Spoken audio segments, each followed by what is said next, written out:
Harry now views himself as some type of Johnny Depp type figure.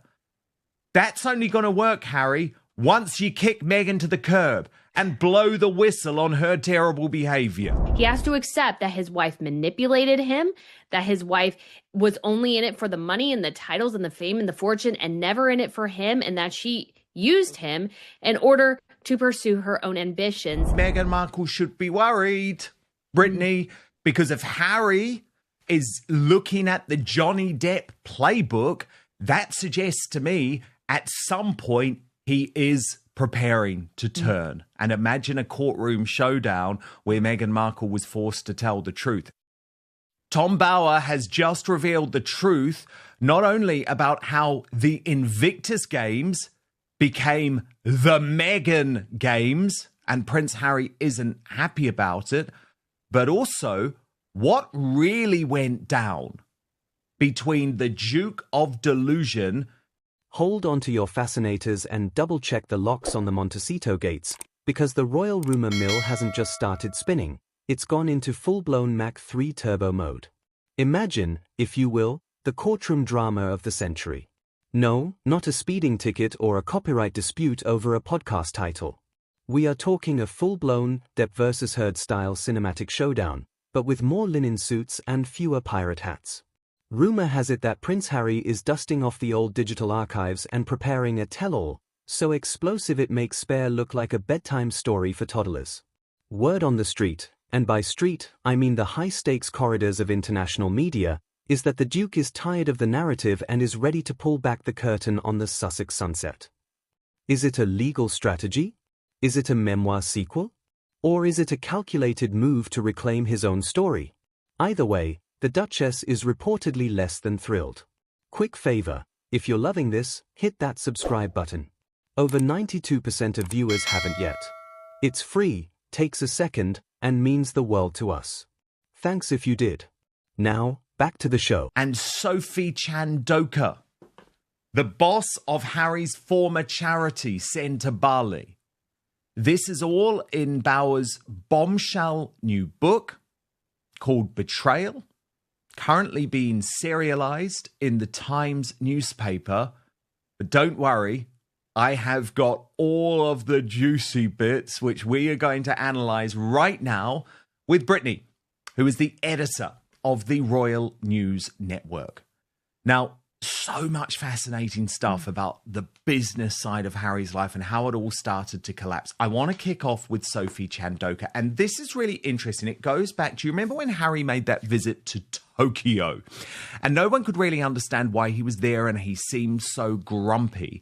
And indeed, it was because he was trying to secure funding from one of Japan's richest women to continue to keep Send to Bali going. And because of his miserable attitude, it was a disaster. Cage. It's the ultimate high-stakes gamble, betting your reputation on the absolute, unvarnished truth. Now, why would this cause a panic? Well, in the world of personal branding, control is everything.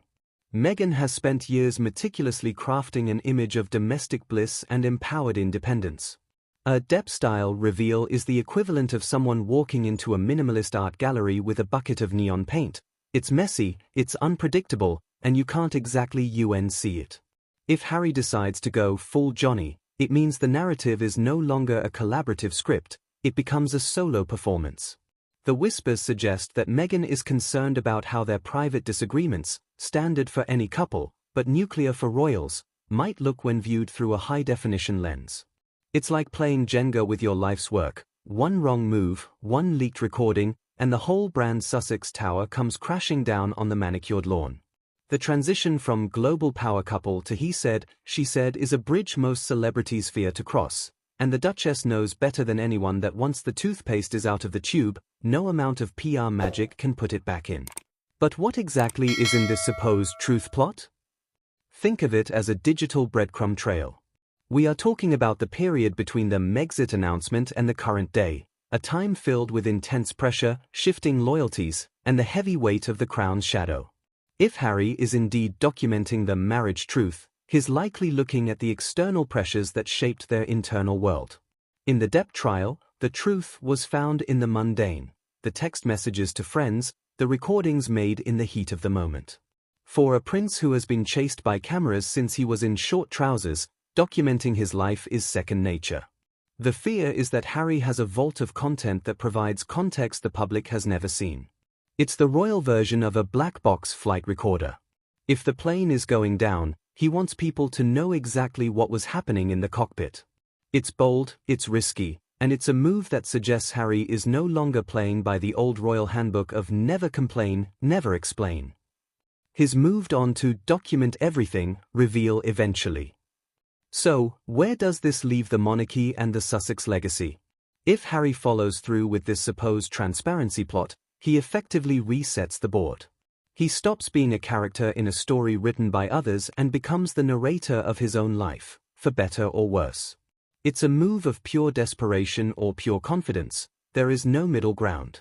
While the Duchess may be reportedly scrambling to manage the fallout, the public is left waiting for the next chapter. If the marriage is the fortress, Harry seems to be the one lowering the drawbridge. Whether this leads to a reconciliation with the public or a permanent exile remains to be seen, but one thing is certain, the royal fusion of drama and high-stakes PR has never been more electric. We are moving away from carefully curated documentaries and into the realm of raw, unfiltered reality. It's a bold new world, and the Sussexes are right in the eye of the storm.